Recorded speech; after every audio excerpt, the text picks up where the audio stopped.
मैं पंजाब नूं इस शुरुआती कदम वास्ते ਵਧਾਈ दिना, पर यह महज शुरुआती कदम है। अज कणक जीरी नूं छड्ड के पंजाब कोल किसे होर फसल नूं चुकण दा प्रोक्योरमेंट मॉडल ही है ना। पंजाब सरकार को स्टोरेज है। अज FCI वालों MSP ते सरकारी खरीद मिल रही है, कल है परसों का की भरोसा।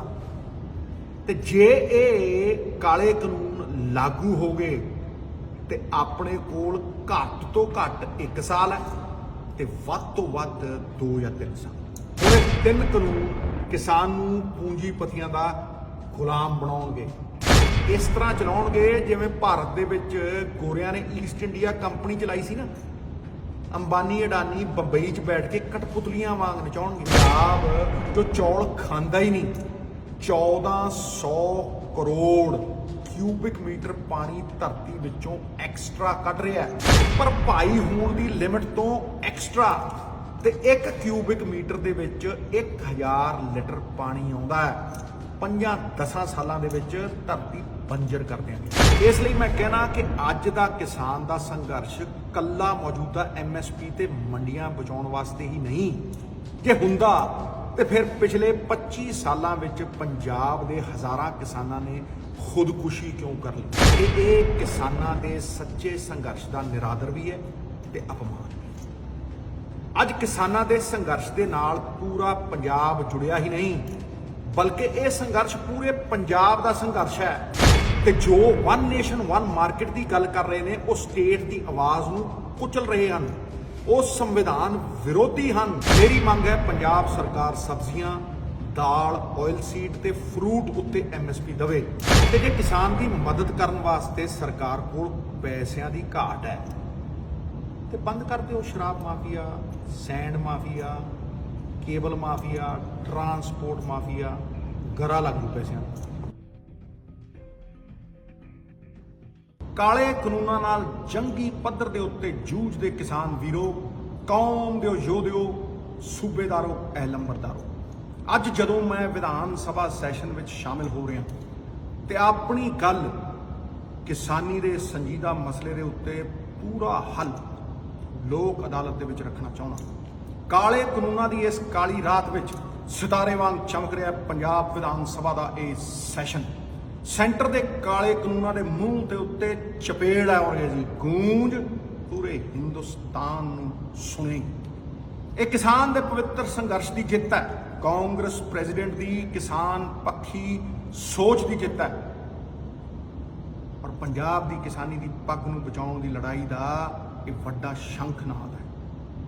मैं पंजाब नूं इस शुरुआती कदम वास्ते ਵਧਾਈ दिना, पर यह महज शुरुआती कदम है।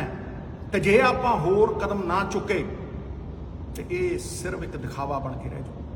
अकाली दल कहता कि पूरे पंजाब में APMC दी मंडियां बना दो भाई, पर सवाल तो यह है कि सरकारी खरीद होगी या नहीं। अज आप आर्टिकल 254(2) वरत के अपनी जिम्मेवारी तो निभा सकते हैं, पर केंद्र सरकार नूं मजबूर नहीं कर सकते सरकारी खरीद करन। अज तक तो पंजाब की जीरी कणक केंद्र सरकार खरीदती सी, FCI चुकती सी। इसलिए मैं कहना कि आप हुण सच्चे हल वल वधीए। जब आपां नूं पता है कि साल 1.5 साल विच केंद्र की सरकार दा खरीद खत्म होने का खतरा अपने सिर ते, जब पता है कि अंबानी अडानी कॉन्ट्रैक्ट लैके आउणगे ਉਹਦੇ वास्ते ਆਪਾਂ ਤਿਆਰ रहिए। गल पक्की MSP ਦੀ है, गल पक्की सरकारी खरीद ਦੀ है ਤੇ गल दशकों तो पंजाब की डुब रही किसानी ਨੂੰ बचाउण ਦੀ ही नहीं, बल्कि ਉਹਨੂੰ प्रगति की सुनहरी राह ਦੇ ਉੱਤੇ ਪਾਉਣ ਦੀ है कि अपनी बाहर जा रही पीढ़ी वापस आवे, किसानी अपनावे ਤੇ ਉਹ ਆਪਾਂ कर सकते हैं। मैं दसदा किवें। दशकों तो किसान की घट रही आमदन ते अज उस नूं पूरी तरह खो देण दा डर किसान नूं इस संघर्ष पथ ते लै आया, सड़कां ते लै आया। वध रही लागत, भावें पेट्रोल डीजल की वध रहे दाम होण जां फर्टिलाइजर की वध रही कीमत, ਪੰਜਾਬ ਦੀ ਘਟ ਰਹੀ ਉਪਜ, ਘਟ ਰਹੀ MSP, ਸਵਾਮੀਨਾਥਨ ਨੇ ਜੋ ਕਿਸਾਨ ਦੀ ਲਾਗਤ ਦੇ ਹਿਸਾਬ ਦੇ ਨਾਲ ਜਿਹੜੀ MSP ਲਾਉਣ ਦਾ ਪ੍ਰਸਤਾਵ ਰੱਖਿਆ ਸੀ ਉਹਦੇ ਉੱਤੇ ਤਾਂ ਕੇਂਦਰ ਸਰਕਾਰ ਤੁਰਦੀ ਨਹੀਂ, ਪਰ ਜੋ ਕਿਸਾਨ ਦੀ ਮੌਜੂਦਾ ਆਮਦਨ ਹੈ ਉਹਨੂੰ ਵੀ ਖਤਮ ਕਰਕੇ ਪੂੰਜੀਪਤੀਆਂ ਦੇ ਹੱਥ ਵਿੱਚ ਦੇਣ ਤੇ ਇਸ ਤੁਗਲਕੀ ਫਰਮਾਨ ਨੂੰ ਜਾਰੀ ਕੀਤਾ ਹੈ। ਪੰਜਾਬ ਵਿੱਚ ਕਿਸਾਨੀ ਇੱਕ ਰੋਜ਼ਗਾਰ ਹੀ ਨਹੀਂ, it is a way of life, ਜਿਉਣ ਦਾ ਤਰੀਕਾ ਹੈ। ਪੰਜਾਬੀਅਤ ਦੀ ਪਛਾਣ ਕਿਸਾਨੀ ਹੈ, ਬਾਬੇ ਨਾਨਕ ਦੀ ਦਿੱਤੀ ਪਛਾਣ ਕਿਸਾਨੀ ਹੈ। ਰਿਗਵੇਦ ਦੇ ਟਾਈਮ ਤੋਂ ਪੰਜਾਬ ਵਿੱਚ ਕਿਸਾਨੀ ਹੈ ਤੇ ਅੱਜ ਇਸ ਦਾ ਮਾਡਲ ਇਹ MSP ਤੇ APMC ਦੀਆਂ ਮੰਡੀਆਂ ਨੇ। ਕਿਸਾਨ ਨੂੰ ਪੱਕੀ ਆਮਦਨ ਦੇਣ ਵਾਸਤੇ ਬਣੀਆਂ ਸੀ ਇਹ ਮੰਡੀਆਂ। FCI ਰਾਹੀਂ ਪੱਕੀ ਸਰਕਾਰੀ ਖਰੀਦ ਕਰਕੇ ਦੇਸ਼ ਦੇ 80 ਕਰੋੜ ਗਰੀਬਾਂ ਦਾ ਢਿੱਡ ਭਰਨ ਵਾਸਤੇ ਇਹਨਾਂ ਮੰਡੀਆਂ ਨੂੰ ਵਰਤਦੇ ਸੀ। ਇਹ ਮੰਡੀਆਂ ਤੋਂ ਇਕੱਠਾ ਕੀਤਾ ਸਾਲਾਨਾ ਹਜ਼ਾਰਾਂ ਕਰੋੜ ਦਾ ਟੈਕਸ ਪਿੰਡ ਦੀਆਂ ਸੜਕਾਂ ਤੇ ਹੋਰ ਇਨਫਰਾਸਟ੍ਰਕਚਰ ਬਣਾਉਣ ਦੇ ਕੰਮ ਆਉਂਦਾ ਸੀ। ਇਹ ਸਾਰਾ ਸਿਸਟਮ ਕਿਸਾਨ ਦੇ ਫਾਇਦੇ ਵਾਸਤੇ ਬਣਾਇਆ ਗਿਆ ਸੀ ਤੇ ਹੁਣ ਮੰਡੀਆਂ ਵਧਾਉਣ ਦੀ ਬਜਾਏ ਸਰਕਾਰ ਇਸ ਸਿਸਟਮ ਨੂੰ ਖਤਮ ਕਰਨ ਦੇ ਉੱਤੇ ਲੱਗੀ ਹੈ, ਜੜੋਂ ਪੁੱਟਣ ਦੇ ਉੱਤੇ ਲੱਗੀ ਹੈ। ਕੇਂਦਰ ਸਰਕਾਰ ਨੇ ਵਾਅਦਾ ਤਾਂ ਕੀਤਾ ਸੀ ਕੁਝ ਸਾਲਾਂ ਵਿੱਚ ਕਿਸਾਨਾਂ ਦੀ ਇਨਕਮ ਨੂੰ ਅਸੀਂ ਦੁੱਗਣਾ ਕਰ ਦਿਆਂਗੇ, ਪਰ ਅੱਜ ਉਹ ਕਿਸਾਨ ਦੀ ਪੱਕੀ ਇਨਕਮ, ਪੱਕੀ ਆਮਦਨ ਨੂੰ ਵੀ ਖਤਮ ਕਰ ਰਹੀ ਹੈ। ਇਹ ਮੁਸ਼ਕਲ ਇਕੱਲੇ ਕਿਸਾਨ ਦੀ ਨਹੀਂ ਵੀਰੋ, ਬਲਕਿ ਹਰ ਪੰਜਾਬੀ, ਹਰ ਭਾਰਤੀ ਦੇ ਵਾਸਤੇ ਹੈ। ਹੋਰਡਿੰਗ ਜਿਹੜਾ ਗੋਦਾਮਾਂ ਦੇ ਵਿੱਚ ਸਟੋਰ ਕਰਕੇ ਰੱਖਣਾ, ਉਹ ਲੈਜੀਟਮਾਈਜ਼ ਹੋ ਜੂ, ਉਹਨੂੰ ਕਾਨੂੰਨੀ ਸੁਰੱਖਿਆ ਕਵਚ ਪਾ ਦੇਣਗੇ। 50 ਤੋਂ 100 ਗੁਣਾ ਪ੍ਰਾਈਸ ਇਨਕਰੀਜ਼ ਹੋਊਗੀ, ਫੂਡ ਇਨਫਲੇਸ਼ਨ ਆਊ, ਔਰ ਪੂੰਜੀਪਤੀਆਂ ਨੂੰ ਫਾਇਦਾ ਦੇਣ ਦੇ ਲਈ ਹੁਣ ਗਰੀਬ ਦੀ ਰੋਟੀ ਐਸੈਂਸ਼ੀਅਲ ਕਮੋਡਿਟੀਜ਼ ਦੇ ਵਿੱਚ ਨਹੀਂ। ਹੈਰਾਨਗੀ ਦੀ ਗੱਲ ਹੈ, ਰੋਟੀ ਕੱਪੜਾ ਮਕਾਨ ਕਹਿੰਦੇ ਹੁੰਦੇ ਸੀ ਆਪਾਂ, ਹੁਣ ਰੋਟੀ ਬਿਨਾਂ ਤਾਂ ਰਾਮ ਦਾ ਨਾਮ ਵੀ ਨਹੀਂ ਲਿਆ ਜਾਂਦਾ। ਹੁਣ ਰੋਟੀ ਜਿਹੜੀਆਂ ਮੁੱਢਲੀਆਂ ਸੁਵਿਧਾਵਾਂ ਨੇ ਉਹਦੇ ਵਿੱਚ ਨਹੀਂ ਰਹੀ ਤੇ ਇਸ ਵੱਧ ਰਹੀ ਕੀਮਤ ਦਾ ਕਿਸਾਨ ਨੂੰ ਕੋਈ ਮੁਨਾਫਾ ਨਹੀਂ ਹੋਣਾ, ਸਿਰਫ ਪੂੰਜੀਪਤੀਆਂ ਦੀ ਜੇਬ ਭਰੂਗੀ। ਭੁੱਖਮਰੀ ਅੰਨ ਨਾ ਹੋਣ ਕਰਕੇ ਨਹੀਂ ਆਉਂਦੀ, ਅੰਨ ਤੇ ਹੋਵੇਗਾ, ਪੂੰਜੀਪਤੀਆਂ ਦੇ ਗੋਦਾਮਾਂ ਦੇ ਵਿੱਚ ਹੋਵੇਗਾ। ਅੱਜ ਵੀ ਦੁਨੀਆ ਦੇ ਬਹੁਤ ਦੇਸ਼ਾਂ ਦੇ ਵਿੱਚ ਭੁੱਖਮਰੀ ਹੈ ਤੇ ਇਸ ਦਾ ਮਤਲਬ ਇਹ ਨਹੀਂ ਕਿ ਦੁਨੀਆ ਤੇ ਅੰਨ ਦੀ ਕਮੀ ਹੈ। ਇਸ ਦਾ ਮਤਲਬ ਇਹ ਹੈ ਕਿ ਅੰਨ ਦੀ ਕੀਮਤ ਲੋਕਾਂ ਦੀ ਖਰੀਦਣ ਦੀ ਤਾਕਤ ਤੋਂ ਜ਼ਿਆਦਾ ਹੈ। ਵੱਧਦੀ ਮਹਿੰਗਾਈ ਦਾ ਅਸਰ ਅਮੀਰ ਤੇ ਨਹੀਂ, ਗਰੀਬ ਤੇ ਹੁੰਦਾ ਹੈ, ਕਿਉਂਕਿ ਗਰੀਬ ਦੇ ਪੈਸਿਆਂ ਦੀ ਕੀਮਤ ਘਟਦੀ ਹੈ, ਉਹਦੇ 500 ਰੁਪਈਆ ਦਾ ਮੁੱਲ 200 ਵਰਗਾ ਰਹਿ ਜਾਂਦਾ। ਹੁਣ ਇਹ ਕੇਂਦਰ ਦੇ ਬਣਾਏ ਕਾਨੂੰਨ ਸਾਡੇ ਸੰਘੀ ਢਾਂਚੇ ਤੇ ਸਾਡੇ ਸੰਵਿਧਾਨ ਤੇ ਹਮਲਾ ਹੈ। ਸਟੇਟ ਨੂੰ ਮਿਊਨਿਸਪੈਲਿਟੀ ਬਣਾ ਕੇ ਉਹਨਾਂ ਦੀਆਂ ਤਾਕਤਾਂ ਨੂੰ ਇੱਕ ਇੱਕ ਕਰਕੇ ਖਤਮ ਕੀਤਾ ਜਾ ਰਿਹਾ। ਹਰ ਸਟੇਟ ਅਲੱਗ-ਅਲੱਗ ਮਸਲੇ ਨੇ, ਉਹਨਾਂ ਦੇ ਅਲੱਗ-ਅਲੱਗ ਸਾਧਨ ਨੇ ਤੇ ਲੋਕਾਂ ਦੀਆਂ ਤਮੰਨਾਵਾਂ ਨੂੰ ਪੂਰਾ ਕਰਨ ਵਾਸਤੇ ਉਹਨਾਂ ਰਾਜਾਂ ਦੀਆਂ ਸਰਕਾਰਾਂ ਲੋਕਾਂ ਨੇ ਚੁਣੀਆਂ। ਇਸ ਲਈ ਭਾਰਤ ਦੇ ਫੈਡਰਲ ਸਟਰਕਚਰ ਵਾਲੇ ਸੰਵਿਧਾਨ ਨੇ ਰਾਜਾਂ ਨੂੰ ਕੁਝ ਮੁੱਦਿਆਂ ਉੱਤੇ ਪੂਰੀ ਤਾਕਤ ਦਿੱਤੀ ਹੈ, ਜਿਨ੍ਹਾਂ ਵਿੱਚੋਂ ਇੱਕ ਹੈ ਐਗਰੀਕਲਚਰ, ਖੇਤੀ। ਸਾਡੀ ਲੜਾਈ ਆਰਟੀਕਲ 249 ਦੇ ਖਿਲਾਫ ਹੈ, ਜਿਸ ਨੂੰ ਵਰਤ ਕੇ ਕੇਂਦਰ ਸਰਕਾਰ ਕਿਸੇ ਵੀ ਸਟੇਟ ਸਬਜੈਕਟ ਦੇ ਉੱਤੇ ਕਾਨੂੰਨ ਬਣਾ ਸਕਦੀ ਹੈ। ਇਹ ਜੀ ਡਿਕਟੇਟੋਰੀਅਲ ਤਾਕਤ ਦੁਨੀਆ ਦੇ ਸੰਘੀ ਢਾਂਚੇ ਵਾਲੇ ਕਿਸੇ ਦੇਸ਼ ਦੇ ਵਿੱਚ ਨਹੀਂ ਹੈ। ਐਗਰੀਕਲਚਰ ਦੇ ਮਸਲੇ ਤੇ ਅੱਜ ਆਪਣੀ ਲੜਾਈ ਡੀਸੈਂਟਰਲਾਈਜੇਸ਼ਨ ਆਫ ਪਾਵਰ ਦੀ, ਸੈਂਟਰ ਦੀ ਇੱਕ ਤਰਫਾ ਤਾਕਤ ਦੇ ਖਿਲਾਫ ਇਹ ਲੜਾਈ ਹੈ। ਸਾਡੀ ਲੜਾਈ ਭਾਰਤ ਦੇ ਸੰਘੀ ਢਾਂਚੇ ਨੂੰ ਹੋਰ ਮਜ਼ਬੂਤ ਕਰਨ ਦੀ ਹੈ ਯਾਰੋ, ਤੇ ਸਟੇਟ ਦੀ ਆਵਾਜ਼ ਨੂੰ ਹੋਰ ਬੁਲੰਦ ਕਰਨ ਦੀ ਹੈ। ਹਰ ਸਟੇਟ ਦੀ ਕਿਸਾਨ ਦੀ ਲਾਗਤ ਅਲੱਗ-ਅਲੱਗ ਹੋਣ ਕਾਰਨ MSP ਵੀ ਹਰ ਸਟੇਟ ਅਨੁਸਾਰ ਸਵਾਮੀਨਾਥਨ ਦੇ C2 ਫਾਰਮੂਲੇ ਨੂੰ ਵਰਤ ਕੇ ਅਲੱਗ-ਅਲੱਗ ਹੋਣੀ ਚਾਹੀਦੀ ਹੈ। ਪਰ ਮੈਨੂੰ ਪੂਰਾ ਯਕੀਨ ਹੈ ਕਿ ਜੇ ਅੱਜ ਕੇਂਦਰ ਨੇ ਸਟੇਟ ਦੀ ਤਾਕਤ ਹਥਿਆ ਲਈ ਹੈ ਤੇ ਸਟੇਟ ਸਰਕਾਰ, ਕਿਸਾਨ ਜਥੇਬੰਦੀਆਂ ਤੇ ਪੰਜਾਬ ਦੇ ਹਰ ਕਿਸਾਨ ਨਾਲ ਖੜ ਕੇ ਆਪਣੀ ਤਾਕਤ ਵਾਪਸ ਲੈ ਸਕਦੀ। ਮੈਂ ਰਾਜਨੀਤੀ ਹਮੇਸ਼ਾ ਤੋਂ ਸਮਾਧਾਨ ਕੱਢਣ ਵਾਸਤੇ ਕੀਤੀ ਹੈ। ਪਰ ਇਸ ਸਾਰੇ ਮਸਲੇ ਦਾ ਪੂਰਾ ਹੱਲ ਦੇਣ ਤੋਂ ਪਹਿਲਾਂ ਮੈਂ ਤੁਹਾਡੀ ਨਜ਼ਰ ਪੰਜਾਬ ਦੀ ਸਮੁੱਚੀ ਖੇਤੀ ਸੰਕਟ ਦੇ ਵੱਲ ਕਰਦਾ। ਹਿੰਦੁਸਤਾਨ ਦਾ ਢਿੱਡ ਭਰਨ ਵਾਲਾ ਪੰਜਾਬ ਦਾ ਕਿਸਾਨ, ਪੰਜਾਬ ਨੂੰ ਗ੍ਰੈਨਰੀ ਆਫ ਇੰਡੀਆ ਕਹਾਉਣ ਵਾਲਾ ਪੰਜਾਬ ਦਾ ਕਿਸਾਨ ਕੀ ਅੱਜ ਕਹਿ ਸਕਦਾ ਕਿ ਅੱਜ ਪੰਜਾਬ ਹਿੰਦੁਸਤਾਨ ਦਾ ਫੂਡ ਬੋਲ ਹੈ? ਪ੍ਰਸ਼ਨ ਚਿੰਨ੍ਹ ਨੇ। ਕੀ ਗਰੀਬ ਦੀ ਮਜਬੂਰੀ ਵਾਲੇ ਪੀਡੀਐਸ ਤੋਂ ਮਿਲੇ ਅਨਾਜ ਦੇ ਇਲਾਵਾ ਹਿੰਦੁਸਤਾਨ ਦੇ ਫੂਡ ਬੋਲ ਵਿੱਚ ਕੋਈ ਵੀ ਸਬਜ਼ੀ, ਦਾਲ, ਤੇਲ, ਫਰੂਟ ਜਾਂ ਕੋਈ ਵੀ ਹੋਰ ਫਸਲ ਪੰਜਾਬ ਤੋਂ ਆਉਂਦੀ ਹੈ? ਪੰਜਾਬ ਤਾਂ ਖੁਦ ਬਾਹਰੋਂ ਮੰਗਵਾਉਂਦਾ। ਫਿਰ ਅੱਜ ਦੇ ਦਿਨ ਪੰਜਾਬ ਇੰਡੀਆ ਦਾ ਫੂਡ ਬੋਲ ਕਿਵੇਂ ਹੋਇਆ? ਪੰਜਾਬ ਦੀ ਜੀਰੀ, ਕਣਕ ਦੀ ਫਸਲ ਸਾਲਾਂ ਤੋਂ ਐਫਸੀਆਈ ਚੁੱਕਦੀ ਸੀ ਦੇਸ਼ ਦੇ ਵਿੱਚ ਪੀਡੀਐਸ ਰਾਹੀਂ ਸਸਤਾ ਅੰਨ ਪਹੁੰਚਾਉਣ ਵਾਸਤੇ। ਪਰ ਪਿਛਲੇ ਸਾਲ ਮੱਧ ਪ੍ਰਦੇਸ਼ ਨੇ ਕੇਂਦਰ ਨੂੰ ਪੰਜਾਬ ਤੋਂ ਜ਼ਿਆਦਾ ਕਣਕ ਮੁਹੱਈਆ ਕਰਾਈ ਹੈ। ਇਸ ਦਾ ਮਤਲਬ ਆਪਾਂ ਤਾਂ ਵਰਤ ਕੇ ਸੁੱਟੇ ਗਏ।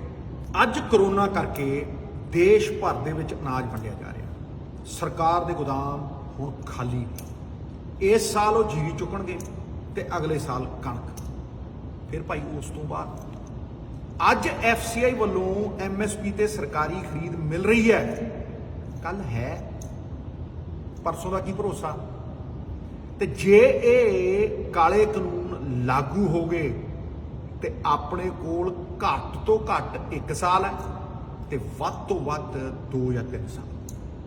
ਅੱਜ ਵੀ 23 ਫਸਲਾਂ ਉੱਤੇ ਐਮਐਸਪੀ ਹੈ ਤੇ ਮਿਲਦੀ ਸਿਰਫ ਜੀਰੀ, ਕਣਕ ਤੇ, ਕਿਉਂਕਿ ਉਸ ਦੀ ਸਰਕਾਰੀ ਖਰੀਦ ਹੈ। ਮੱਕੀ ਦੀ ਐਮਐਸਪੀ 1850 ਰੁਪਏ, ਪਰ ਇਸ ਸਾਲ ਚੁੱਕੀ ਕਿੰਨੇ ਤੇ ਹੈ? 600 ਤੇ ਜਾਂ 800 ਤੇ, ਕਿਉਂਕਿ ਉਸ ਦੀ ਸਰਕਾਰੀ ਖਰੀਦ ਹੀ ਹੈ ਨਹੀਂ। ਅੱਜ ਕਣਕ, ਜੀਰੀ ਨੂੰ ਛੱਡ ਕੇ ਪੰਜਾਬ ਕੋਲ ਕਿਸੇ ਹੋਰ ਫਸਲ ਨੂੰ ਚੁੱਕਣ ਦਾ ਪ੍ਰੋਕਿਉਰਮੈਂਟ ਮਾਡਲ ਹੀ ਹੈ ਨਹੀਂ। ਨਾ ਪੰਜਾਬ ਸਰਕਾਰ ਕੋਲ ਸਟੋਰੇਜ ਹੈ, ਨਾ ਹੀ ਮਾਰਕੀਟ ਵਿੱਚ ਡਾਇਰੈਕਟ ਅੰਨ ਸਪਲਾਈ ਕਰਨ ਦੇ ਸਾਧਨ ਨੇ। ਮੈਂ ਹੁਣ ਪਿਛਲੇ ਦਿਨੀ ਆਪਣੇ ਪਿੰਡ ਮਾਨ ਵਾਲੇ ਗਿਆ। ਉੱਥੇ ਮੇਰੇ ਕੋਲ ਬਹੁਤ ਕਿਸਾਨਾਂ ਨੇ ਫਰਿਆਦ ਕੀਤੀ। ਉਹ ਕਹਿੰਦੇ ਭਾਜੀ, ਸ਼ੂਗਰ ਮਿੱਲ ਸਾਡੇ ਗੰਨੇ ਦਾ ਨਾ ਤੇ ਪੂਰਾ ਰੇਟ ਦਿੰਦੀ ਹੈ ਤੇ ਨਾ ਹੀ ਟਾਈਮ ਦੇ ਉੱਤੇ ਪੈਸੇ ਦਿੰਦੀ ਹੈ। ਬਿਨਾਂ ਮੰਡੀਆਂ ਤੇ ਬਿਨਾਂ ਐਮਐਸਪੀ ਸਾਰੀਆਂ ਫਸਲਾਂ ਦਾ ਯਾਰੋ ਇਹੀ ਹਾਲ ਹੋ ਜਾਣਾ। ਅੱਜ ਦੁਨੀਆ ਦੇ ਬਹੁਤ ਦੇਸ਼ਾਂ ਦੇ ਵਿੱਚ 1-2 ਕੰਪਨੀਆਂ, ਜਿਵੇਂ ਅੰਬਾਨੀ ਅਡਾਨੀ ਨੇ ਨਾ, ਇੱਦਾਂ ਹੀ 1-2 ਕੰਪਨੀਆਂ ਆਪਣੀ ਮੋਨੋਪੋਲੀ ਬਣਾ ਕੇ ਨਾ ਕੱਲੇ ਰਾਜ ਕਰਦੇ ਆ। ਇਸ ਤਰ੍ਹਾਂ ਚਲਾਉਣਗੇ ਜਿਵੇਂ ਭਾਰਤ ਦੇ ਵਿੱਚ ਗੋਰਿਆਂ ਨੇ ਈਸਟ ਇੰਡੀਆ ਕੰਪਨੀ ਚਲਾਈ ਸੀ ਨਾ। ਅੰਬਾਨੀ ਅਡਾਨੀ ਬੰਬਈ 'ਚ ਬੈਠ ਕੇ ਕਠਪੁਤਲੀਆਂ ਵਾਂਗ ਨਚਾਉਣਗੇ, ਰਿਮੋਟ ਕੰਟਰੋਲ ਨਾਲ ਚਲਾਉਣਗੇ ਯਾਰੋ। ਪੰਜਾਬ ਨੂੰ 5 ਦਰਿਆਵਾਂ ਦੀ ਧਰਤੀ ਕਿਹਾ ਜਾਂਦਾ ਹੈ, ਪਰ ਪੰਜਾਬ ਦੀ 70% ਤੋਂ ਜ਼ਿਆਦਾ ਖੇਤੀ ਟਿਊਬਵੈਲਾਂ ਨਾਲ ਚੱਲਦੀ ਹੈ। 1 ਕਿਲੋ ਝੋਨਾ ਉਗਾਉਣ ਵਾਸਤੇ ਪੰਜਾਬ ਵਿੱਚ 5377 ਲੀਟਰ ਪਾਣੀ ਵਰਤਿਆ ਜਾਂਦਾ ਹੈ। ਅੱਜ ਪੰਜਾਬ ਜੋ ਚੌਲ ਖਾਂਦਾ ਹੀ ਨਹੀਂ, 1400 ਕਰੋੜ ਕਿਊਬਿਕ ਮੀਟਰ ਪਾਣੀ ਧਰਤੀ ਵਿੱਚੋਂ ਐਕਸਟਰਾ ਕੱਢ ਰਿਹਾ ਹੈ। ਸਸਟੇਨੇਬਲ ਲਿਮਿਟ ਤੋਂ ਐਕਸਟਰਾ, ਭਰਪਾਈ ਹੋਣ ਦੀ ਲਿਮਿਟ ਤੋਂ ਐਕਸਟਰਾ, ਤੇ 1 ਕਿਊਬਿਕ ਮੀਟਰ ਦੇ ਵਿੱਚ 1000 ਲੀਟਰ ਪਾਣੀ ਆਉਂਦਾ ਹੈ। 5-10 ਸਾਲਾਂ ਦੇ ਵਿੱਚ ਧਰਤੀ ਬੰਜਰ ਕਰ ਦਿਆਂਗੇ। ਇਹ ਆਪਾਂ ਕੇਂਦਰ ਸਰਕਾਰ ਦੀ ਨੀਤੀ ਅਨੁਸਾਰ ਕਰ ਰਹੇ ਹਾਂ। ਜੀਰੀ ਲਾਉਣ ਤੇ ਹੋਰ ਵੀ ਤਰੀਕੇ ਨੇ, ਪਰ ਆਪਾਂ ਉਸ ਵੱਲ ਨਹੀਂ ਜਾਂਦੇ। ਅੱਜ ਘਟ ਰਹੇ ਜ਼ਮੀਨ ਹੇਠਲੇ ਪਾਣੀ ਕਾਰਨ ਛੋਟਾ ਕਿਸਾਨ ਕਰਜ਼ ਲੈ ਲੈ ਕੇ ਟਿਊਬਵੈਲ ਪਾਉਂਦਾ ਹੈ। ਅੱਜ ਪੰਜਾਬ ਦੇਸ਼ ਨੂੰ ਜੀਰੀ ਨਹੀਂ ਬਲਕਿ ਪਾਣੀ ਐਕਸਪੋਰਟ ਕਰ ਰਿਹਾ ਹੈ, ਉਹ ਵੀ ਕਰਜ਼ਾ ਤੇ ਕਰਜ਼ਾ ਤੇ ਕਰਜ਼ਾ ਲੈ ਲੈ ਕੇ। ਜੇ ਇਸ ਪਾਣੀ ਦਾ ਹਿਸਾਬ ਲਾਈਏ ਤੇ ਇਹ SYL ਨਹਿਰ ਤੋਂ ਪੰਜਾਬ ਦੇ ਹੋਣ ਵਾਲੇ ਨੁਕਸਾਨ ਤੋਂ ਕਈ ਗੁਣਾ ਜ਼ਿਆਦਾ ਹੈ। ਗੁਰੂ ਨਾਨਕ ਦੀ ਰਾਹ ਯਾਦ ਕਰੋ, ਪਵਨ ਗੁਰੂ ਪਾਣੀ ਪਿਤਾ ਮਾਤਾ ਧਰਤ ਮਹਤ, ਉਸ ਰਾਹ ਤੋਂ ਭਟਕ ਗਏ ਆ ਤੇ ਸਾਨੂੰ ਸਰਕਾਰੀ ਨੀਤੀਆਂ ਰਾਹੀਂ ਭਟਕਾਇਆ ਗਿਆ। ਅੱਜ ਪੰਜਾਬ ਦਾ 86% ਕਿਸਾਨ ਕਰਜ਼ਾਈ ਹੈ। ਇਸ ਲਈ ਮੈਂ ਕਹਿਣਾ ਕਿ ਅੱਜ ਦਾ ਕਿਸਾਨ ਦਾ ਸੰਘਰਸ਼ ਕੱਲਾ ਮੌਜੂਦਾ ਐਮਐਸਪੀ ਤੇ ਮੰਡੀਆਂ ਬਚਾਉਣ ਵਾਸਤੇ ਹੀ ਨਹੀਂ। ਜੇ ਹੁੰਦਾ ਤੇ ਫਿਰ ਪਿਛਲੇ 25 ਸਾਲਾਂ ਵਿੱਚ ਪੰਜਾਬ ਦੇ ਹਜ਼ਾਰਾਂ ਕਿਸਾਨਾਂ ਨੇ ਖੁਦਕੁਸ਼ੀ ਕਿਉਂ ਕਰ ਲਈ? ਪੰਜਾਬ ਦਾ ਕਿਸਾਨ ਦਸ਼ਕਾਂ ਤੋਂ ਧਰਨੇ ਤੇ ਬੈਠ ਰਿਹਾ ਹੈ। ਇਹ ਸੰਘਰਸ਼ ਕੋਈ ਨਵਾਂ ਨਹੀਂ। ਹਾਂ, ਅੱਜ ਜ਼ਿਆਦਾ ਜ਼ੋਰਦਾਰ ਜ਼ਰੂਰ ਹੈ, ਪਰ ਜੇ ਅੱਜ ਕੇਂਦਰ ਸਰਕਾਰ ਐਮਐਸਪੀ ਲਿਖਤ ਵਿੱਚ ਦੇਵੇ ਤੇ 2 ਸਾਲ ਹੋਰ ਸਰਕਾਰੀ ਖਰੀਦ ਕਰ ਲਵੇ, ਫੇਰ ਕੀ ਪੰਜਾਬ ਦੀ ਕਿਸਾਨੀ ਦੀ ਸਾਰੀ ਮੁਸ਼ਕਿਲ ਹੱਲ ਹੋ ਜੂ? ਮੈਂ ਤੁਹਾਡੇ ਸਾਹਮਣੇ ਇਹ ਸੱਚ ਇਸ ਲਈ ਰੱਖਿਆ ਕਿ ਆਪਾਂ ਸਿਰਫ ਦਿਖਾਵੇ ਨਾ ਕਰੀਏ, ਕਿਸਾਨ ਦੀਆਂ ਅਸਲੀ ਮੁਸ਼ਕਿਲਾਂ ਦਾ ਹੱਲ ਕਰੀਏ। ਕੇਂਦਰ ਨੇ ਅੱਜ ਜੋ ਨਵਾਂ ਪੈਂਤੜਾ ਚੱਲਿਆ, ਇਸ ਨਾਲ ਪੰਜਾਬ ਦੇ ਬਚੇ ਖੁਚੇ ਕਿਸਾਨ ਵੀ ਖਤਮ ਹੋ ਜਾਣਗੇ। ਸਮਝਣਾ ਇਹ ਜ਼ਰੂਰੀ ਹੈ ਕਿ ਪੰਜਾਬ ਦੇ ਐਗਰੀਕਲਚਰ ਸਿਸਟਮ ਨੂੰ ਪਹਿਲਾਂ ਹੌਲੀ-ਹੌਲੀ ਕਰਕੇ ਮਾਰਿਆ ਗਿਆ ਤੇ ਹੁਣ ਉਹਨੂੰ ਖਤਮ ਕਰਨ ਤੇ ਆ ਗਏ। ਪੰਜਾਬ ਨੂੰ ਪਹਿਲਾਂ ਕੇਂਦਰ ਨੇ ਵਰਤਿਆ ਤੇ ਹੁਣ ਪੂੰਜੀਪਤੀ ਵਰਤਣਗੇ। ਪੰਜਾਬ ਦਾ ਕਿਸਾਨ ਕਰ ਰਿਹਾ ਹੈ ਕਰਜ਼ਾਈ ਖੇਤੀ ਤੇ ਅੰਬਾਨੀ ਅਡਾਨੀ ਕਰਨਗੇ ਕਮਾਊ ਖੇਤੀ। ਫਰਕ ਦੇਖ। ਪ੍ਰਾਈਵੇਟ ਟ੍ਰੇਡਿੰਗ ਤਾਂ ਪਹਿਲਾਂ ਵੀ ਸੀ ਮਿੱਤਰੋ, ਈ-ਨੈਮ ਸੀ, ਪ੍ਰਾਈਵੇਟ ਵਪਾਰੀ ਮੰਡੀ ਤੋਂ ਬਾਹਰ ਖਰੀਦ ਕਰਦੇ ਸੀ, ਪਰ ਇਸ ਕਾਨੂੰਨ ਦੀ ਫਿਰ ਕੀ ਲੋੜ ਪੈ ਗਈ? ਇਹ ਕਾਨੂੰਨ ਕਿਸਾਨ ਦੀ ਲੀਗਲ ਪ੍ਰੋਟੈਕਸ਼ਨ, ਉਹਦੇ ਜਿਹੜੇ ਕਾਨੂੰਨੀ ਅਧਿਕਾਰ ਉਹਨਾਂ ਨੂੰ ਖੋਹਣ ਦੇ ਵਾਸਤੇ ਲਿਆਇਆ ਗਿਆ ਔਰ ਪੂਰਾ ਸਮੁੱਚਾ ਜਿਹੜਾ ਕੰਟਰੋਲ ਹੈ ਉਹ ਪੂੰਜੀਪਤੀਆਂ ਦੇ ਹਵਾਲੇ ਕਰਨ ਲਈ ਆਇਆ। ਸਿਵਲ ਕੋਰਟਾਂ 'ਚ ਨਹੀਂ ਜਾ ਸਕਦੇ, ਐਸਡੀਐਮ ਕੋਲ ਜਾਓਗੇ, ਡੀਸੀ ਕੋਲ ਜਾਓਗੇ, ਉਹ ਨਿਰਦੇਸ਼ ਤੇ ਚੱਲਣਗੇ ਸੈਂਟਰ ਸਰਕਾਰ। ਚੁਣੇ ਨੁਮਾਇੰਦੇ ਨਕਾਰਾ ਦਰਸ਼ਨੀ ਘੋੜੇ ਪੂੰਜੀਪਤੀਆਂ ਦੇ ਪਾਵੇ ਦੇ ਨਾਲ ਬੰਨ ਦੇਣਗੇ ਸੈਂਟਰ ਸਰਕਾਰ ਵਾਲੇ। ਸਾਡੀ ਆਜ਼ਾਦੀ, ਸਾਡੀ ਖੁਦਮੁਖਤਿਆਰੀ ਸਾਡੇ ਤੋਂ ਲੈ ਲੈਣਗੇ। ਇਹ ਲੜਾਈ ਸਾਡੀ ਆਜ਼ਾਦੀ ਦੀ ਹੈ, ਇਸ ਕਰਕੇ ਵਜਿਆ ਇਨਕਲਾਬ ਦਾ ਬਿਗਲ। ਜਿਨ੍ਹਾਂ ਸਟੇਟਾਂ ਵਿੱਚ ਮੰਡੀਆਂ ਨਹੀਂ ਹਨ ਉੱਥੇ ਐਮਐਸਪੀ ਨਹੀਂ ਮਿਲਦੀ। ਇਹ ਤੇ ਸਰਕਾਰ ਦੀਆਂ ਰੈਗੂਲੇਟਡ ਮੰਡੀਆਂ ਦੇ ਵਿੱਚ ਹੀ ਮੁਮਕਿਨ ਹੈ। ਤੇ ਜਿਸ ਤਰ੍ਹਾਂ ਕੇਂਦਰ ਦੀ ਸਰਕਾਰ ਚੱਲ ਰਹੀ ਹੈ, ਜੇ ਕੱਲ ਨੂੰ ਪੀਡੀਐਸ ਬੰਦ ਹੋ ਗਿਆ ਤੇ ਡਾਇਰੈਕਟ ਕੈਸ਼ ਟ੍ਰਾਂਸਫਰ ਲੈ ਆਏ, ਤੁਹਾਡੇ ਬੈਂਕਾਂ 'ਚ ਸਿੱਧੇ ਪੈਸੇ ਪਾਉਣ ਲੱਗ ਗਏ, ਫਿਰ ਤੇ ਐਫਸੀਆਈ ਨੇ ਵੀ ਨਹੀਂ ਚੁੱਕਣੀ ਪੰਜਾਬ ਦੀ ਫਸਲ। ਅਨਾਜ ਦੀ ਜਗ੍ਹਾ ਗਰੀਬ ਨੂੰ ਡਾਇਰੈਕਟ ਬੈਂਕ ਦੇ ਵਿੱਚ ਕੈਸ਼ ਦੇਣ ਦੇ ਲਈ ਕੇਂਦਰ ਦੀ ਸਰਕਾਰ ਜ਼ਮੀਨ ਤਿਆਰ ਕਰ ਰਹੀ ਹੈ। ਇਹ ਇਕੱਲੀ ਇੱਥੇ ਹੀ ਨਹੀਂ, ਇਹ ਤੁਹਾਡੀ ਇਲੈਕਟ੍ਰਿਸਿਟੀ ਸਬਸਿਡੀ ਵੀ ਬੰਦ ਕਰਨਗੇ। ਜਿਹੜੀ ਸਰਕਾਰ ਦੇ ਕੋਲ ਦੇਣ ਨੂੰ ਪੈਸੇ ਹੀ ਨਹੀਂ, ਜੀਐਸਟੀ ਵੀ ਆਪਦੇ ਕੋਲ ਰੱਖ ਲਿਆ ਕੇਂਦਰ ਨੇ, ਉਹ ਤੁਹਾਨੂੰ ਡਾਇਰੈਕਟ ਬੈਂਕ ਦੇ ਵਿੱਚ ਕਿਵੇਂ ਪੈਸੇ ਪਾ ਕੇ ਦਊਗੀ ਤੁਹਾਡੀ ਬਿਜਲੀ ਦੀ ਸਬਸਿਡੀ? ਇਹ ਵਿਚਾਰ ਕਰਨ ਵਾਲੀ ਗੱਲ ਹੈ। ਤੇ ਫੇਰ ਭਾਈ ਪੰਜਾਬ ਕੀ ਕਰੂ? ਆਪਣੀ ਸਾਰੀ ਫਸਲ ਪੂੰਜੀਪਤੀਆਂ ਨੂੰ ਵੇਚੂ ਤੇ ਕਿਸ ਰੇਟ ਤੇ? ਇਸ ਲਈ ਮੈਂ ਕਹਿ ਰਿਹਾ ਕਿ ਹੱਲ ਦੀ ਰਾਹ ਦੇ ਉੱਤੇ ਹੁਣ ਤੁਰਨਾ ਬਹੁਤ ਜ਼ਰੂਰੀ ਹੈ। ਭਾਵੇਂ ਪੂਰਾ ਪੰਜਾਬ ਮੰਡੀ ਬਣਾ ਲਓ, ਜੇ ਸਰਕਾਰੀ ਖਰੀਦ ਨਾ ਹੋਵੇ ਤੇ ਫਿਰ ਐਮਐਸਪੀ ਕਿੱਥੋਂ ਮਿਲੂ? ਅੱਜ ਐਮਐਸਪੀ ਤੋਂ ਵੱਡਾ ਸਵਾਲ ਹੈ ਸਰਕਾਰੀ ਖਰੀਦ ਦਾ। ਪੰਜਾਬ ਤੋਂ ਸਸਤੀ ਕਣਕ ਹੋਰ ਰਾਜਾਂ ਵਿੱਚ ਮਿਲਦੀ ਹੈ, ਫਿਰ ਪੂੰਜੀਪਤੀ ਇੱਥੋਂ ਕਿਉਂ ਖਰੀਦਣਗੇ ਭਾਈ? ਕੇਂਦਰ ਨੇ ਤੇ ਆਪਣਾ ਕੰਮ ਕਰਤਾ, ਹੁਣ ਆਪਾਂ ਕੀ ਕਰਦੇ ਹਾਂ? ਸਵਾਲ ਇਹ ਹੈ, ਫਿਰ ਅਗਲੇ ਸਾਲ ਸਰਕਾਰ ਇਲੈਕਸ਼ਨ ਤੋਂ ਪਹਿਲਾਂ ਪਿੱਠ ਨਹੀਂ ਦਿਖਾ ਸਕਦੀ। 6 ਮਹੀਨੇ ਪਹਿਲਾਂ ਇਲੈਕਸ਼ਨ ਤੋਂ ਰਿਜ਼ਾਈਨ ਕਰਨਾ ਕੁਛ ਨਹੀਂ ਹੋਣਾ ਮਿੱਤਰੋ। ਸੇਵਾ ਦੇਸ਼ ਦੀ ਜ਼ਿੰਦਗੀ ਇਹ ਬੜੀ ਔਖੀ, ਗੱਲਾਂ ਕਰਨੀਆਂ ਢੇਰ ਸਖਲੀਆਂ ਨੇ। ਜਿਨ੍ਹਾਂ ਦੇਸ਼ ਸੇਵਾ ਵਿੱਚ ਪੈਰ ਪਾਇਆ ਉਹਨਾਂ ਲੱਖ ਮੁਸੀਬਤਾਂ ਚੱਲੀਆਂ ਨੇ। ਪੰਜਾਬ ਦਾ ਕਿਸਾਨ, ਪੰਜਾਬ ਦੇ ਲੋਕ ਸਾਡੇ ਵੱਲ ਵੇਖ ਰਹੇ ਆ। ਕੜਕਦੀ ਬਿਜਲੀ ਦੇਖ ਕੇ ਬੁੱਧੀਮਾਨ ਆਦਮੀ ਜਾਮਾਂ ਪਾ ਲੈਂਦਾ ਹੈ। ਤੇ ਇਸ ਲਈ ਮੈਂ ਕਹਿ ਰਿਹਾ ਕਿ ਸਰਕਾਰਾਂ ਕਿਸਾਨ ਨੂੰ ਭਟਕਾਉਣ ਨਾ, ਮੁੱਦੇ ਤੇ ਆਉਣ, ਹੱਲ ਦੇਣ। ਇਹਨਾਂ ਕਾਰਨਾਂ ਕਰਕੇ ਹੀ ਅੱਜ ਪੰਜਾਬ ਵਿੱਚ ਕਿਸਾਨਾਂ ਦਾ ਇਹ ਸੱਚਾ ਸੰਘਰਸ਼ ਚੱਲ ਰਿਹਾ ਹੈ। ਲੋਕਤੰਤਰ ਸਿਰਫ ਸਰਕਾਰ ਚੁਣਨਾ ਹੀ ਨਹੀਂ ਹੈ, ਸਰਕਾਰ ਤੱਕ ਆਪਣੀ ਹਰ ਮੰਗ, ਹਰ ਆਵਾਜ਼ ਪਹੁੰਚਾਉਣਾ ਵੀ ਹੈ। ਕਿਸਾਨ ਜੋ ਅੱਜ ਵਿਉਂਤਬੰਦੀ ਨਾਲ ਇਹ ਸੰਘਰਸ਼ ਕਰ ਰਿਹਾ ਹੈ, ਇਹ ਸਾਡੀ ਡੈਮੋਕ੍ਰੇਸੀ ਨੂੰ ਹੋਰ ਮਜ਼ਬੂਤ ਕਰ ਰਿਹਾ, ਤਾੜਾ ਕਰ ਰਿਹਾ। ਕਿਸਾਨ ਮੁਸ਼ਕਿਲ ਦੀ ਵੀ ਸਮਝ ਰੱਖਦਾ ਹੈ ਤੇ ਆਪਣੇ ਹੱਕਾਂ ਵਾਸਤੇ ਲੜਨ ਦੇ ਢੰਗ ਵੀ ਉਹਨੂੰ ਪਤਾ ਨਹੀਂ। ਮੈਂ ਕਿਸਾਨਾਂ ਦੇ ਸੰਘਰਸ਼ ਦੇ ਮਾਇਨੇ ਤੇ ਮੁੱਲ ਸਮਝਦਾ।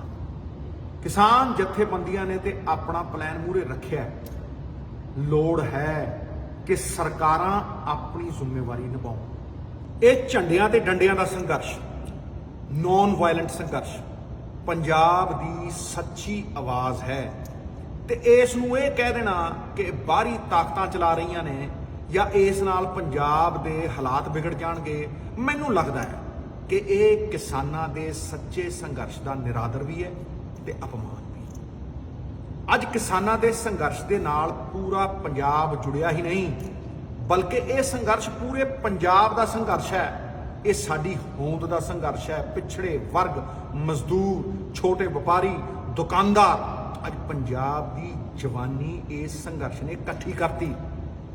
ਇਹ ਪੰਜਾਬੀਅਤ ਦਾ ਸੰਘਰਸ਼ ਹੈ, ਕਿਉਂਕਿ ਅੱਜ ਸਾਡੀ ਐਗਜ਼ਿਸਟੈਂਸ ਨੂੰ ਖਤਰਾ ਹੈ ਤੇ ਅੱਜ ਦਾ ਵਰਤਾਂਤ ਇਸ ਸੰਘਰਸ਼ ਦੇ ਰਾਹੀਂ ਜ਼ਮੀਨ ਫਾੜ ਕੇ ਆ ਰਿਹਾ ਹੈ। ਭਾਰਤ ਨੂੰ ਆਜ਼ਾਦੀ ਵੀ ਸੰਘਰਸ਼ ਨਾਲ ਮਿਲੀ ਹੈ। ਭਾਰਤ ਦਾ ਸੰਵਿਧਾਨ ਜੱਦੋ ਜਹਿਦ ਤੋਂ ਨਿਕਲਿਆ ਹੈ, ਸੰਘਰਸ਼ ਚੋਂ ਨਿਕਲਿਆ ਹੈ। ਭਾਰਤ ਦਾ ਸੰਵਿਧਾਨ ਇੱਕ ਡਾਈਵਰਸ, ਅੱਡ-ਅੱਡ, ਵੱਖ-ਵੱਖ, ਡਾਈਵਰਸ ਹੁੰਦਾ ਵੱਖ-ਵੱਖ, ਡਾਈਵਰਸ ਦੇਸ਼ ਦਾ ਪ੍ਰਤੀਕ ਹੈ। ਵੱਖ-ਵੱਖ ਪ੍ਰਾਂਤਾਂ, ਭਾਸ਼ਾਵਾਂ, ਕਲਚਰ ਵਿੱਚ ਯੂਨਿਟੀ ਹੈ, ਏਕ ਹੈ। ਯੂਨਿਟੀ ਇਨ ਡਾਈਵਰਸਿਟੀ ਦਾ ਪ੍ਰਤੀਕ ਹੈ ਇਹ ਸੰਘਰਸ਼। ਭਾਰਤ ਦੇ ਸੰਵਿਧਾਨ ਦਾ ਪ੍ਰੀਐਂਬਲ ਕਹਿੰਦਾ ਹੈ ਫਰਟਰਨਿਟੀ, ਭਾਈਚਾਰਕ ਸਾਂਝ ਨਾਲ ਦੇਸ਼ ਦੀ ਯੂਨਿਟੀ। ਇਸ ਲਈ ਜਦ ਆਪਾਂ ਹਰ ਸਟੇਟ ਦੀ ਤੇ ਹਰ ਇਨਸਾਨ ਦੇ ਹੱਕ ਦੀ ਲੜਾਈ ਲੜਦੇ ਹਾਂ ਤੇ ਅਸੀਂ ਸੰਵਿਧਾਨ ਪੱਖੀ ਲੜਾਈ ਲੜ ਰਹੇ ਹਾਂ। ਏਕਤਾ ਤੇ ਜੇਲ੍ਹ ਦੀ ਵੀ ਹੁੰਦੀ ਹੈ ਯਾਰ, ਪਰ ਭਾਰਤ ਦਾ ਸੰਵਿਧਾਨ ਸਾਨੂੰ ਇੱਕ ਪਰਿਵਾਰਿਕ ਏਕਤਾ, ਭਾਈਚਾਰਕ ਏਕਤਾ ਦੇ ਵਿੱਚ ਬੰਨ੍ਹਦਾ ਹੈ। ਤੇ ਜੋ ਵਨ ਨੇਸ਼ਨ ਵਨ ਮਾਰਕੀਟ ਦੀ ਗੱਲ ਕਰ ਰਹੇ ਨੇ, ਉਹ ਸਟੇਟ ਦੀ ਆਵਾਜ਼ ਨੂੰ ਕੁਚਲ ਰਹੇ ਹਨ, ਉਹ ਸੰਵਿਧਾਨ ਵਿਰੋਧੀ ਹਨ, ਉਹ ਸੰਵਿਧਾਨ ਦੀ ਆਤਮਾ ਤੇ ਆਘਾਤ ਕਰ ਰਹੇ ਹਨ। that nullifies the spirit of our constitution। ਅੱਜ ਮੈਨੂਫੈਕਚਰਿੰਗ ਤੇ ਸਰਵਿਸ ਸੈਕਟਰ ਘਾਟੇ ਵਿੱਚ ਹੈ। 23% GDP ਘਟ ਗਈ ਹੈ, ਸਿਰਫ ਕਿਸਾਨੀ ਬਚੀ ਹੈ। ਤੇ ਅੱਜ ਕੇਂਦਰ ਸਰਕਾਰ ਪੂੰਜੀਪਤੀਆਂ ਵਾਸਤੇ ਕਿਸਾਨ ਦੀ ਆਮਦਨ ਤੇ ਕਬਜ਼ਾ ਕਰਨ ਦਾ ਰਾਹ ਖੋਲ ਰਹੀ ਹੈ। ਹੁਣ ਇਹ 3 ਕਾਨੂੰਨ ਕਿਸਾਨ ਨੂੰ ਪੂੰਜੀਪਤੀਆਂ ਦਾ ਗੁਲਾਮ ਬਣਾਉਣਗੇ। ਇਹ ਚਾਹੁੰਦੇ ਨੇ ਕਿ ਰੇਟ ਉਹ ਸੈੱਟ ਕਰਨ ਤੇ ਉਹੀ ਦੇਣ। ਇਹ ਚਾਹੁੰਦੇ ਨੇ ਕਿ ਅੰਬਾਨੀ ਅਡਾਨੀ ਪੰਜਾਬ ਦੇ ਨਿਰਣੇ ਲੈਣ। ਮੈਂ ਚਾਹੁੰਦਾ ਕਿ ਛੋਟੇ ਕਿਸਾਨ ਆਪਦੇ ਨਿਰਣੇ ਆਪ ਲੈਣ। ਹੁਣ ਵੱਡਾ ਸਵਾਲ ਇਹ ਹੈ ਕਿ ਅਸੀਂ ਕੀ ਕਰਨਾ ਹੈ। What shall we do? What should be done? ਮੈਂ ਪਹਿਲਾਂ ਦਾ ਕਹਿ ਰਿਹਾ, ਕਾਮਨ ਮਿਨੀਮਮ ਪ੍ਰੋਗਰਾਮ ਬਣਾਓ, ਸਾਂਝਾ ਪ੍ਰੋਗਰਾਮ, ਬੰਦ ਮੁੱਠੀ ਲੱਖ ਦੀ ਤੇ ਖੁੱਲੀ ਮੁੱਠੀ ਕੱਖ ਦੀ। ਮੇਰੀ ਮੰਗ ਪਹਿਲਾਂ ਤੋਂ ਹੈ ਕਿ ਸਟੇਟ ਅਸੈਂਬਲੀ ਆਪਣਾ ਸੈਸ਼ਨ ਬੁਲਾਵੇ, ਆਪਣਾ ਕਾਨੂੰਨ ਬਣਾਵੇ। As agriculture is in the state list. Agriculture state list ਦਾ ਸਬਜੈਕਟ ਹੈ। ਹਰ ਸੰਭਵ ਕਾਨੂੰਨੀ ਕਾਰਵਾਈ ਕੀਤੀ ਜਾਵੇ ਤੇ ਇਹ ਕਾਲੇ ਕਾਨੂੰਨਾਂ ਨੂੰ ਲਾਗੂ ਹੋਣ ਤੋਂ ਰੋਕਿਆ ਜਾਵੇ। ਪਰ ਇਹ ਹੱਲ ਸਰਕਾਰੀ ਪਾਲਿਸੀ ਦਾ ਹੱਲ ਨਹੀਂ, ਸਾਡੀ ਭਾਗੀਦਾਰੀ ਦਾ ਹੱਲ ਹੈ, ਸਾਡੀ ਇਕਜੁੱਟਤਾ ਦਾ ਹੱਲ ਹੈ। ਇਸ ਲਈ ਧਿਆਨ ਨਾਲ ਸੁਣਨਾ। ਕਾਲੇ ਕਾਨੂੰਨਾਂ ਦਾ ਹੱਲ, ਘਟਦੀ ਆਮਦਨ ਦਾ ਹੱਲ, ਘਟਦੀ MSP ਦਾ ਹੱਲ, ਪੰਜਾਬ ਦੇ ਘਟ ਰਹੇ ਪਾਣੀਆਂ ਦਾ ਹੱਲ, ਘਟ ਰਹੀ ਉਪਜ ਦਾ ਹੱਲ, ਪੰਜਾਬ ਨੂੰ ਜੋ ਅੱਜ ਬਾਹਰੋਂ ਇੰਪੋਰਟ ਕਰਕੇ ਦਾਲਾਂ ਤੇ ਸਬਜ਼ੀਆਂ ਦਾ ਹੱਲ, ਕਿਸਾਨਾਂ ਦੇ ਹਰ ਮਸਲੇ ਦਾ ਹੱਲ। ਮੈਂ ਇਸ ਮੁਸ਼ਕਿਲ ਦਾ ਹੱਲ ਜਾਣਦਾ ਹਾਂ ਤੇ ਤੁਹਾਨੂੰ ਸਮਝਾ ਵੀ ਸਕਦਾ, ਪਰ ਇਹ ਕਾਫੀ ਨਹੀਂ। ਇਹ ਗੱਲਾਂ ਨਾਲ ਨਹੀਂ ਲਾਗੂ ਹੋਣਾ, ਗੱਲਾਂ ਨਾਲ ਕੁਝ ਨਹੀਂ ਹੋਣਾ। ਕਿਸਾਨ ਨੂੰ ਨਾਲ ਲੈ ਕੇ, ਜਥੇਬੰਦੀਆਂ ਨੂੰ ਨਾਲ ਲੈ ਕੇ ਸਟੇਟ ਸਰਕਾਰ ਹਰ ਮਸਲੇ ਦਾ ਹੱਲ ਕਰ ਸਕਦੀ। ਗੱਲ ਕੱਲੀ ਕਰਜ਼ਾ ਮਾਫੀ ਦੀ ਨਹੀਂ, ਪਰ ਕਿਸਾਨ ਦੇ ਸਿਰ ਤੇ ਕਰਜ਼ਾ ਚੜ੍ਹੇ ਹੀ ਕਿਉਂ। ਹੁਣ ਪਹਿਲਾ ਬਲਦਾ ਮੁੱਦਾ ਹੈ ਕਿ ਪੱਕੀ MSP ਤੇ ਸਰਕਾਰੀ ਖਰੀਦ ਦਾ। ਜੇ ਕੇਂਦਰ ਸਰਕਾਰ ਸਰਕਾਰੀ ਖਰੀਦ ਤੋਂ ਮੁੱਕਰਦੀ ਹੈ ਤੇ ਸਟੇਟ ਸਰਕਾਰੀ ਖਰੀਦ ਦੇਵੇ, MSP ਨੂੰ ਐਕਟ ਦਾ ਹਿੱਸਾ ਬਣਾਵੇ। MSP should be part of the act. ਮੇਰੀ ਮੰਗ ਹੈ ਪੰਜਾਬ ਸਰਕਾਰ ਸਬਜ਼ੀਆਂ, ਦਾਲ, ਆਇਲ ਸੀਡ ਤੇ ਫਰੂਟ ਉੱਤੇ MSP ਦੇਵੇ। ਦੁਨੀਆ ਦੀ ਸਭ ਤੋਂ ਐਡਵਾਂਸ ਇਕਨੋਮੀ ਵਿੱਚ ਵੀ ਖੇਤੀ ਨੂੰ ਸਰਕਾਰੀ ਮਦਦ ਦੀ ਲੋੜ ਹੁੰਦੀ ਹੈ, ਭਾਵੇਂ ਅਮਰੀਕਾ ਹੋਵੇ, ਭਾਵੇਂ ਲੰਡਨ ਹੋਵੇ ਭਾਵੇਂ ਯੂਰਪ ਹੋਵੇ, ਕੋਈ ਸੂਬਾ ਨਹੀਂ। State should lead initiatives towards giving MSP, ਕਿ ਜੋ ਅਸੀਂ ਖਾਂਦੇ ਆ ਮਿੱਤਰੋ ਉਹ ਉਗਾਉਂਦੇ ਆ, ਤੇ ਡਾਈਵਰਸਿਫਿਕੇਸ਼ਨ ਕਰਕੇ MSP ਦੇ ਨਾਲ ਨਾਲ ਸਰਕਾਰੀ ਖਰੀਦ ਦੇਣ ਨਾਲ ਪੰਜਾਬ ਦੀ ਕਿਸਾਨੀ ਦੇ ਹੋਰ ਸਾਰੇ ਮਸਲੇ ਵੀ ਹੱਲ ਹੋ ਜਾਣਗੇ। ਪੰਜਾਬ ਵਿੱਚ ਡਾਈਵਰਸਿਫਿਕੇਸ਼ਨ ਕਿਉਂ ਨਹੀਂ ਹੋਈ? ਰਿਪੋਰਟ ਤੇ ਰਿਪੋਰਟ ਚੜੀ ਹੋਈ ਹੈ, ਐਕਸਪਰਟ ਤੇ ਐਕਸਪਰਟ ਗੱਲ ਕਰਦਾ ਹੈ, ਇਸ ਕਰਕੇ ਕਿ ਸਿਆਣਾ ਕਿਸਾਨ ਸਿਰਫ 2 ਹੀ ਫਸਲਾਂ ਚੁੱਕਦਾ ਹੈ ਔਰ ਜੀਰੀ ਝੋਨੇ ਤੇ MSP। ਸੈਂਕੜੇ ਕਰੋੜਾਂ ਦੀਆਂ ਦਾਲਾਂ ਹਰ ਸਾਲ ਆਪਾਂ ਆਟਾ ਦਾਲ ਸਕੀਮ ਵਾਸਤੇ ਇੰਪੋਰਟ ਕਰਦੇ ਹਾਂ, ਤੇ ਜੇ ਮਿਲਕ ਫੈਟ ਦੁੱਧ ਦੇ ਉੱਤੇ MSP ਦੇ ਸਕਦਾ ਹੈ ਤੇ ਫਿਰ ਆਇਲ ਸੀਡ, ਸਬਜ਼ੀ ਤੇ ਫਰੂਟ ਦੇ ਉੱਤੇ ਪੰਜਾਬ MSP ਕਿਉਂ ਨਹੀਂ ਦੇ ਸਕਦਾ? ਭਾਈ ਸਵਾਲ ਤੇ ਆ। ਤੇ ਜੇ ਕਿਸਾਨ ਦੀ ਮਦਦ ਕਰਨ ਵਾਸਤੇ ਸਰਕਾਰ ਕੋਲ ਪੈਸਿਆਂ ਦੀ ਘਾਟ ਹੈ ਤੇ ਬੰਦ ਕਰ ਦਿਓ ਸ਼ਰਾਬ mafia, sand mafia, cable mafia, transport mafia, ਗਰਾ ਲੱਗ ਜੂ ਪੈਸਿਆਂ ਨੂੰ। ਅੱਜ ਲੋੜ ਹੈ ਕਿ ਆਪਾਂ ਪੰਜਾਬ ਦੀ ਕਿਸਾਨ ਦੀ ਗੁੱਝੀ ਸਮੱਸਿਆ ਦਾ ਹੱਲ ਕਰੀਏ। ਕੱਲਾ ਇਹਨਾਂ ਕਾਲੇ ਕਾਨੂੰਨਾਂ ਤੋਂ ਹੀ ਨਹੀਂ,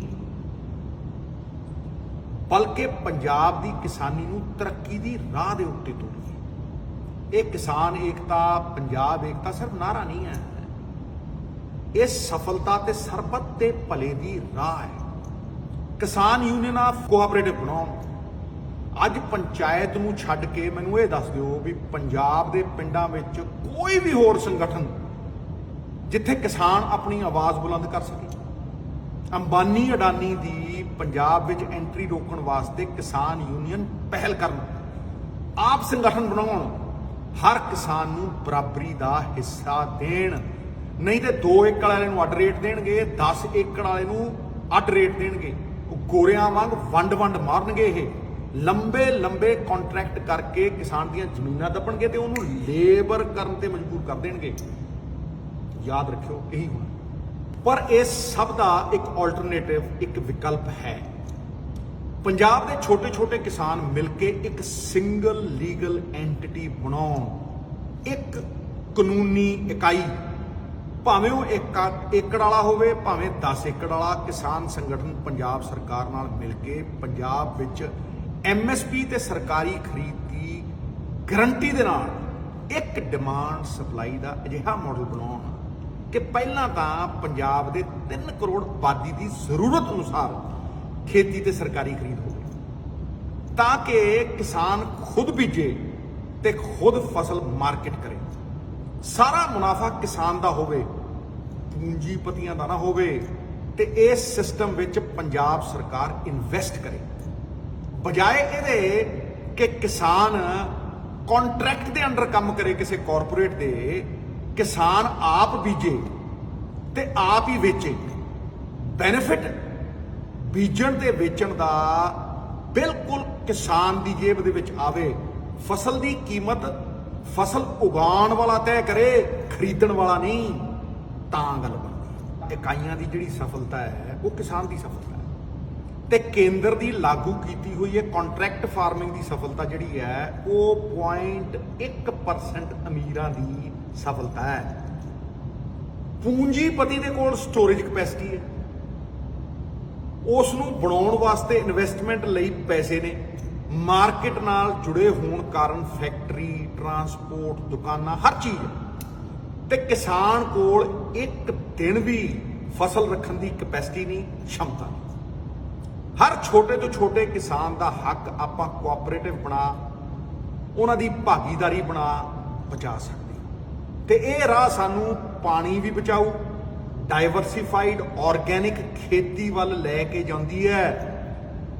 ਆਰਗੈਨਿਕ ਖੇਤੀ ਦੀ ਡਿਮਾਂਡ ਵਰਲਡ ਮਾਰਕੀਟ ਦੇ ਵਿੱਚ ਹਰ ਸਾਲ 16% ਦੇ ਨਾਲ ਵਧ ਰਹੀ ਹੈ। ਉਸ ਖੇਤੀ ਵੱਲ ਲੈ ਕੇ ਜਾਂਦੀ ਹੈ ਜਿੱਥੇ ਹਰ ਛੋਟੇ ਕਿਸਾਨ ਨੂੰ ਪੂੰਜੀਪਤੀ ਤੋਂ ਵੀ ਬਚਾਇਆ ਜਾ ਸਕਦਾ ਹੈ, ਉਹਨੂੰ ਸੁਰੱਖਿਆ ਕਵਚ ਪਵਾਇਆ ਜਾ ਸਕਦਾ ਹੈ, ਤੇ ਪੰਜਾਬ ਦੀ ਐਗਰੋ ਇਕੋਲੋਜੀ ਨੂੰ ਵੀ ਬਚਾਇਆ ਜਾ ਸਕਦਾ ਹੈ। ਤੇ ਸਭ ਤੋਂ ਜ਼ਰੂਰੀ ਚੀਜ਼, ਪੰਜਾਬ ਦੀ ਕਿਸਾਨ ਦੀ ਇਨਕਮ ਵਧਾਈ ਜਾ ਸਕਦੀ ਹੈ। ਕੇਂਦਰ ਦੇ ਹੱਥੀਂ ਵਰਤੇ ਜਾਣ ਬਜਾਏ ਪੂੰਜੀਪਤੀਆਂ ਦੇ ਹੱਥਾਂ ਦੇ ਵਿੱਚ ਆਪਣੀ ਪੱਗ ਰੋਲਣ ਜਾਏ। ਪੰਜਾਬ ਦੀ ਕਿਸਾਨੀ ਪੰਜਾਬ ਸਰਕਾਰ ਦੇ ਨਾਲ ਮਿਲ ਕੇ ਗੁਰੂ ਨਾਨਕ ਦੇ ਕਹਿਣ ਵਜੋਂ ਆਪਣ ਹੱਥੀ ਆਪਣਾ ਆਪੇ ਹੀ ਕਾਜ ਸੰਭਾਲੀਏ। ਅੱਜ ਸੱਚਾਈ ਆਇਨਾ ਬਣ ਕੇ ਸਾਡੇ ਸਾਹਮਣੇ ਖੜੀ ਹੈ, ਸਾਨੂੰ ਵਰਤ ਕੇ ਸੁੱਟਿਆ ਗਿਆ। ਇਸ ਲਈ ਕੱਲਾ ਦਿਖਾਵਾ ਹੀ ਕਾਫੀ ਨਹੀਂ। ਇਹ ਲੜਾਈ ਜੇ ਆਪਾਂ ਜਿੱਤਣੀ ਹੈ ਤਾਂ ਇਸ ਦੀ ਵਿਉਂਤਬੰਦੀ ਵਿੱਚ ਹਰ ਪੰਜਾਬੀ ਦਾ ਯੋਗਦਾਨ ਜ਼ਰੂਰੀ ਹੈ। ਪਰ ਗਾਲਾਂ ਕੱਢਣੀਆਂ ਤੇ ਬੜੀਆਂ ਆਸਾਨ ਨੇ, ਸੱਚੇ ਹੱਲ ਦੇਣੇ ਬਹੁਤ ਮੁਸ਼ਕਿਲ ਨੇ। ਜੇ ਦਿੱਲੀ ਧਰਨਾ ਲਾਉਣਾ ਹੈ, ਪ੍ਰੈਜ਼ੀਡੈਂਟ ਨੂੰ ਮਿਲਣਾ ਹੈ, ਇਹ ਬਹੁਤ ਜ਼ਰੂਰੀ ਹੈ। ਭਾਵੇਂ ਆਰਟੀਕਲ 254(2) ਦੇ ਅਧੀਨ ਇਹ ਨਵਾਂ ਕਾਨੂੰਨ ਹੋਵੇ ਜਾਂ ਆਰਟੀਕਲ 249 ਦੇ ਕੌਨਕਰੈਂਟ ਲਿਸਟ ਦੀ ਐਂਟਰੀ 3334 ਦੇ ਖਿਲਾਫ ਲੜਾਈ, ਜੋ ਸਰਕਾਰੀਆ ਕਮਿਸ਼ਨ ਕਹਿੰਦਾ ਹੈ ਕਿ ਸਟੇਟ ਦੇ ਹੱਕਾਂ ਲਈ ਬਹੁਤ ਹੀ ਮਹੱਤਵਪੂਰਨ ਲੜਾਈ ਹੈ। ਕੇਂਦਰ ਸਰਕਾਰ ਨੇ ਜੋ ਇਹ ਪੰਜਾਬ ਲਈ ਸ਼ੈਤਾਨ ਰੂਪ ਅਪਣਾਇਆ ਹੋਇਆ ਹੈ, ਇਸ ਨਾਲ ਲੜਨਾ ਬਹੁਤ ਹੀ ਜ਼ਰੂਰੀ ਹੈ।